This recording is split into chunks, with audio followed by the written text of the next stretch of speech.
بعض لوگوں کو یہ دیکھا جاتا ہے کہ وہ گھر میں بیوی بچوں پر خرچ نہیں کرتے،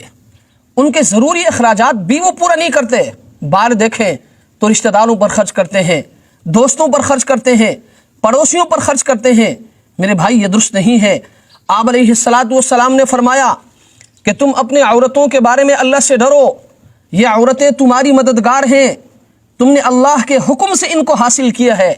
اور ان کے ناموس کو تم نے اللہ کے کلمے سے حلال کیا ہے، لہٰذا ان کا مناسب کھانا، ان کا پینا اور ان کا لباس یہ تمہارے ذمہ ہے۔ اور یاد رکھیں، شادی کے بعد بیوی کا مناسب کھانا پینا اور ان کا لباس اور ان کا مکان یہ شوہر کے ذمہ ہے۔ اس لیے تو اللہ تبارک و تعالی فرماتے ہیں لِيُنْفِقْ ذُو سَعَةٍ مِّن سَعَتِهِ کہ تم اپنی طاقت کے موافق اپنے بیوی پر خرچ کرو۔ اس لیے میرے بھائیوں، میں آپ سے بھی گزارش کروں گا، اگر اللہ تبارک و تعالی نے آپ کو مالی وسعت نہیں دی ہے، آپ کے پاس مال کم ہے نا، تو آپ اپنے دوستوں پر خرچ کرنے کو موقوف رکھیں،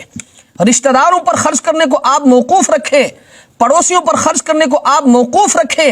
آپ پہلے اپنے بیوی بچوں پر خرچ کریں، یہاں تک کہ اگر آپ کے پاس مالی وسعت نہیں ہے، آپ اپنے گھر والوں کے ضروری اخراجات پورا نہیں کر سکتے، تو آپ صدقہ خیرات کو بھی موقوف رکھیں۔ کیوں؟ اس لیے کہ پہلا حق وہ بیوی بچوں کا ہے۔ ہاں، اگر اللہ تبارک و تعالی نے آپ کو مالی وسعت دی ہے، اگر اللہ تبارک و تعالی نے آپ کو مال کی نعمت سے نوازا ہے، اگر اللہ تبارک و تعالی نے آپ کو مال کی دولت سے نوازا ہے، تو آپ خوب خرچ کریں، آپ رشتہ داروں پر بھی خرچ کریں، آپ دوستوں پر بھی خرچ کریں، آپ پڑوسیوں پر بھی خرچ کریں، آپ غریبوں پر بھی خرچ کریں، آپ فقراء پر بھی خرچ کریں، آپ مساکین پر بھی خرچ کریں، اور آپ اسی طرح صدقہ خیرات بھی دیتے رہیں۔ لیکن اگر اللہ تبارک و تعالی نے آپ کو مالی وسعت نہیں دی ہے، آپ اپنے بیوی بچوں کے ضروری اخراجات پورا نہیں کر سکتے ہیں، تو میرے بھائی، میں آپ سے گزارش کروں گا کہ رشتہ داروں پر خرچ کرنا یہ ضروری نہیں ہے، دوستوں پر خرچ کرنا یہ ضروری نہیں ہے، اور اسی طرح پڑوسیوں پر خرچ کرنا یہ ضروری نہیں ہے،